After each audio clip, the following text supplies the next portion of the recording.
Hi guys, welcome back to the channel. This is going to be a review recap of The Haves and the Have-Nots, Season 5, Episode 5, Brilliant Lawyers Lurking.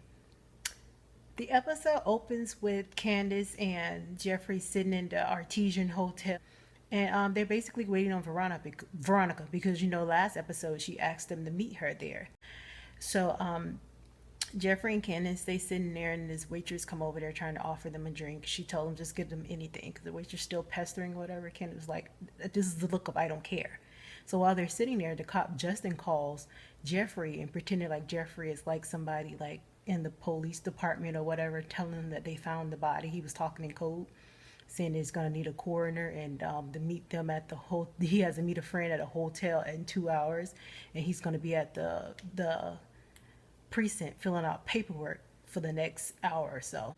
So Candace basically thinks Veronica is setting him up, and she thinks that she's going to bring the police. As soon as she said that, Veronica walks in with this bouquet of flowers.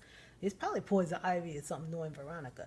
But she took it to the desk and told the lady that this guy that she split the cab with left it in the cab, and he wanted to give it to a girl named Erica. He didn't know her last name. And obviously, like, since you're at a hotel and stuff, they're not supposed to give out personal information, especially at a high class hotel like that. And Veronica basically say that she was gonna drop it off. She told him she would drop it off, and the lady was like, "Okay, I can't really do that." So Veronica basically wore her down with her nice, nasty attitude.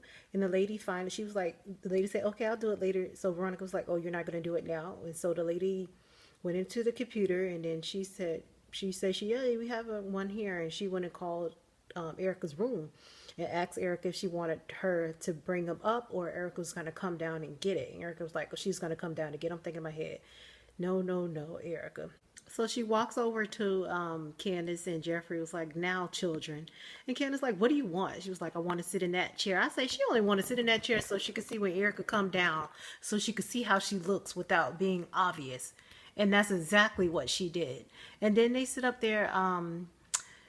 Veronica was asking them what happened and telling the story. Candace was like, "I'm not telling you. You just are going to use it against me." So Jeffrey started singing like a canary. Never commit a crime with Jeffrey. Like, he will slow you down the river. Like she started telling him, "Oh, more than we stabbed him a lot of times." So his mom was like, "More than 50, less than 100." He was like, "More than 50, less than 100, but I stabbed him the most."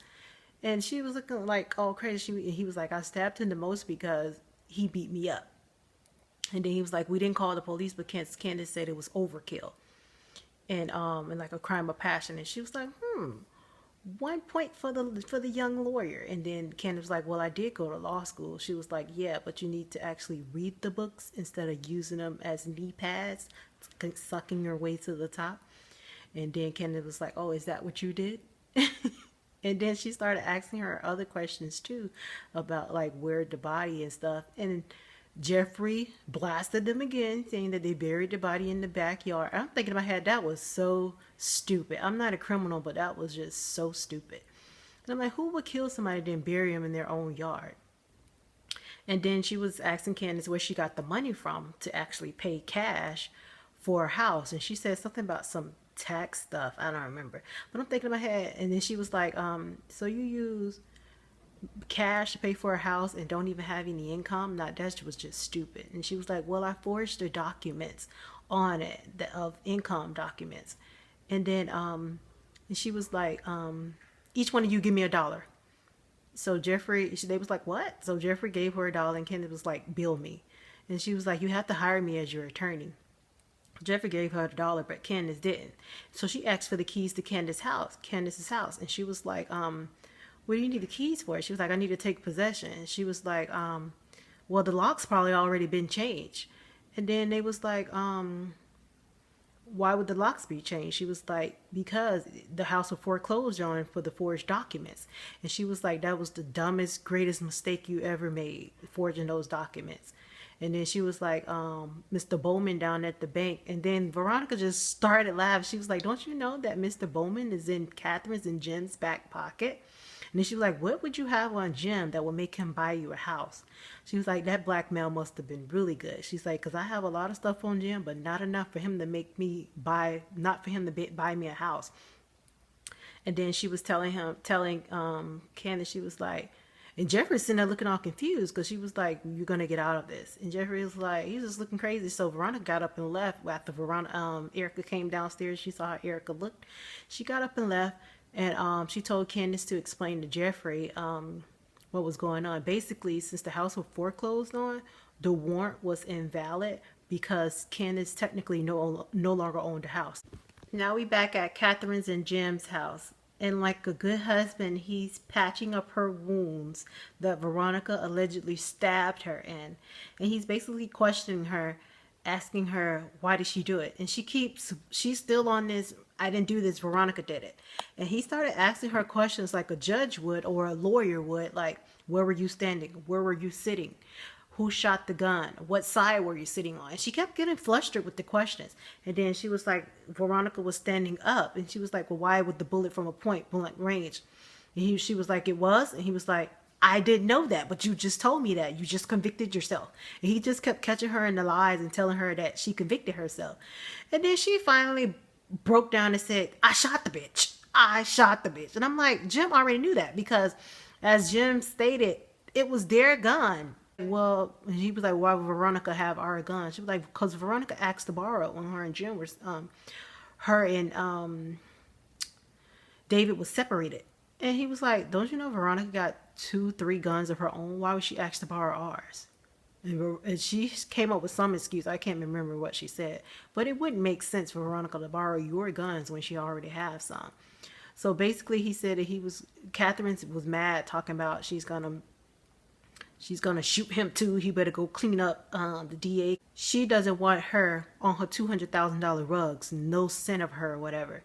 So Jim went and hired a cleanup crew to clean up murder scenes, I guess. But and they basically got the house clean. So Wyatt is clearly off the wagon again. All this get clean stuff that he was spitting to Jeffrey, it wasn't the truth. It was a lie, just like addicts do. And he basically called his drug dealer over there. And the man was like, I'm not selling you any more drugs. He was like, dude, you a drug dealer. You're supposed to sell me drugs. He was like, no, you OD. Like, one of my friends had one of his clients OD and they charged him with murder. I'm not going to have that on my conscience and I'm not going to be in jail for you. And Wyatt gets all mad, be like, oh, so you think you the only one that can sell me drugs? He was like, dude, I'm the only one that you know. You don't know anybody else around here but me. And Wyatt getting all mad, talking about, I don't need you. Why are you here? Get out and stuff. So the man just basically left. And then we have Slave Hannah back at the Fountain Drop Hotel with Benny and Quincy. Little cute. And basically she's trying to get him to eat and he said he don't want to eat. He can't believe she didn't show up. He don't want to call Candace's name. He's currently mad at her right now. And then Hannah keep pestering him about eating and working on his dream again. He's like, I don't want to hear this. And I'm like, duh, nobody's want to hear this mess. And she told Lil Q talking about he don't need to hear that. And she talked about how she need to go find another job, that she gonna go look for a job tomorrow or something like that, and told Benny he need to go. Benny's like, man, get out of my face with this stuff. That's what he was saying to her in so many words. And she was like, you could save up to buy another tow truck. Hannah, do you know how much tow trucks cost and insurance? That boy probably took that boy probably like 10-15 years to save up for that and make other sacrifices for that. So basically she up there trying to get him to get another job. And then we get a phone call from Mitch from jail. He called Benny, and Hannah was like, is that her? And he was like, no. He answered the phone. He was like, it was Mitch. And Mitch was basically telling him that he need to find Candace and keep her safe. And he's like, what's going on? She was like, because Ward's getting out, and he know that I did it. He was like, so what Candace got to do with it? He was like, he think Candace was the one who told me to do it, but she didn't do it. And then he was like, he was like, well, he's not going to be getting out for a while. He was like, no, I'm sitting right here. Ward's out. He was like, how the hell did he get out? And then he's basically panicking, trying to find keys and stuff.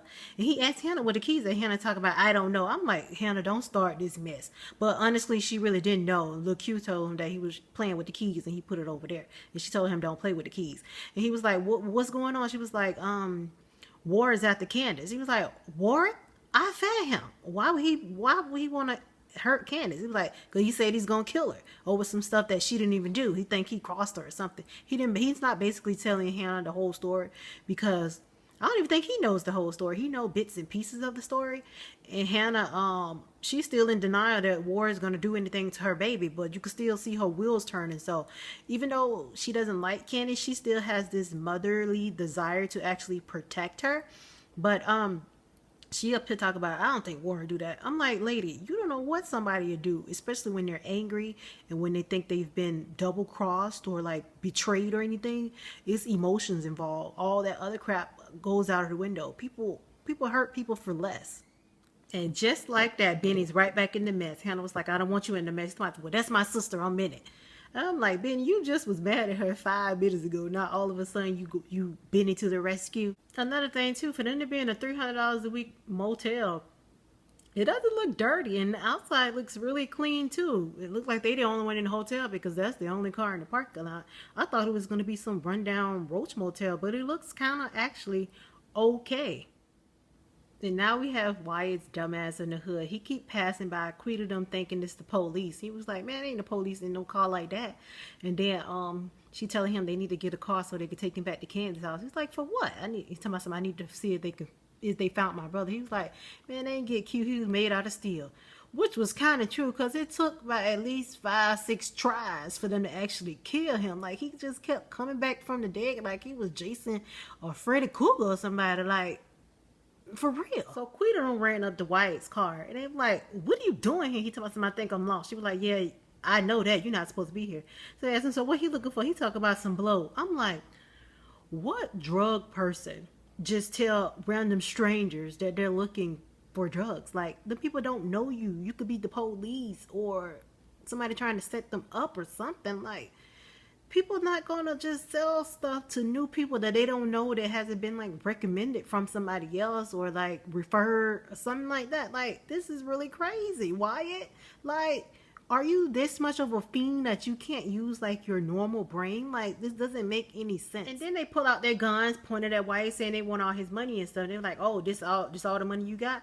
So when they were going through his wallet, they see that he was Wyatt Cryer. They was like, oh, you the one who hit Lizzie. I think that was the little girl name who they killed. Remember when she got hit by a car, and Benny got hit by him too? He was in that coma for a whole season. Let's not get into that. But so they end up jumping in the car. Quita jumped in the car, and then she told them to follow him behind that car. And I'm thinking in my head, you just told them that they needed to steal a car or get a car to take her over to Candace's house? So all of a sudden they got a car to actually follow Wyatt. That doesn't make any sense, Tyler.